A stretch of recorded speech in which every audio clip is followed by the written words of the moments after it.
You've probably heard us talk about Courtney. I don't know if we talked about her by name, but we've talked about how we had this change in front desk, and we had, a certain individual in the front desk before that just was younger and wasn't in it, wasn't a good fit. We should have pulled the plug a long time ago. They ended up pulling the plug first, which was fine. But Courtney ended up taking over the department in the clinic that was lacking, which is like the most important, or like one of the most important departments in the clinic. So Courtney took over, and literally our stats that we were looking at and watching for over the course of maybe 3 months come down. They immediately shot up like in a week. Okay. And like I said this before in these previous episodes, but I'll say it again. So what happened is our numbers were coming down. Because we have such great systems, I turned to Danny and I'm like, Danny, what's going on with number? And Danny's like, well, I'm looking at checklists and they're doing recalls, they're doing this, they're doing this. So she's seen what the staff is reporting, because we have a system where the staff reports on checklists what's happening.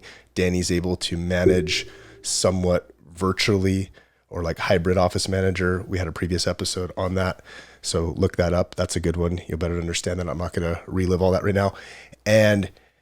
And so essentially Danny was getting this info on her end that everything was happening. And it was almost like, well, I guess it's the economy. I guess it's people don't want to spend money. I guess it's this. And I didn't want to believe that, but I was starting to believe it. And I didn't want to believe it because I've done this. I mean, like in May of this next year, it'll be 20 years I've been in practice. So I've seen stuff. Mm-hmm. I've seen stuff with the economy. I've seen stuff ups and downs. I've practiced in different states, and it seems like it always comes back to, that's not the answer. The answer is something broke down with systems. And in this case, I feel like it was someone reporting that they were doing something, but doing such a bare minimum. Oh yeah, big time. And such like no heart in it and no effort in it, that the outcome was crap. And so it's like, we don't really care if someone just checks the boxes. We want a great outcome. Right. So we kept looking at it and saying, okay, well, how come our numbers are dropping? How come people aren't on the schedule? How come we're having to tighten our schedule more and more and more? What's going on? And we were starting to look into like, well, do I have to spend more time doing marketing? Yeah. And I haven't done marketing in years, right? Because we have primarily a referral practice, so which is great.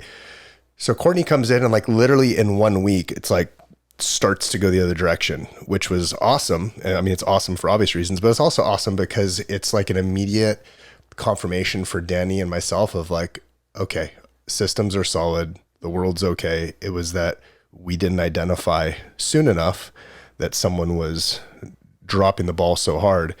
Lesson learned for all of us. Cause like we're busy, we're doing all this other stuff, and we're looking through all the different metrics in the clinic, and we're like, okay, everyone's checking their stuff off. Let's just roll with it. And then on to the next week, on to the next week. And you see this stuff trend down.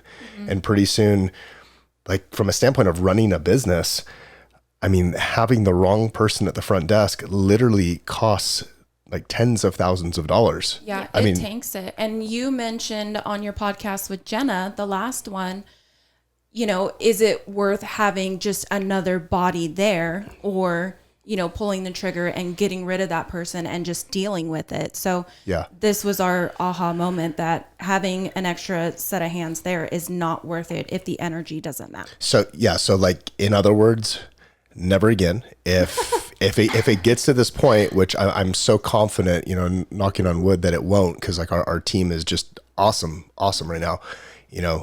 Our newest team member is Caitlin. She seems to be doing good so far.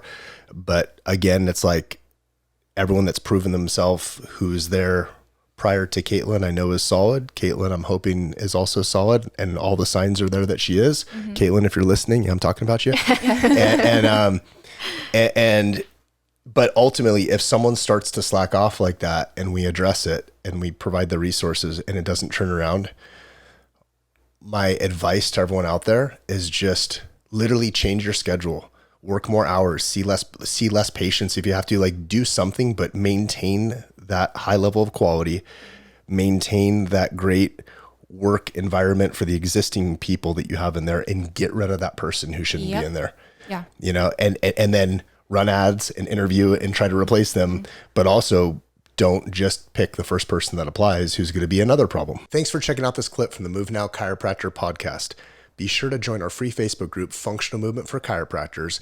And if you want to see how Move Now University can help your clinical practice and your systems, be sure to check out our 30-minute pre-recorded demo at demo.movenowU.com. Thanks for hanging out with us, and we'll see you on the next one.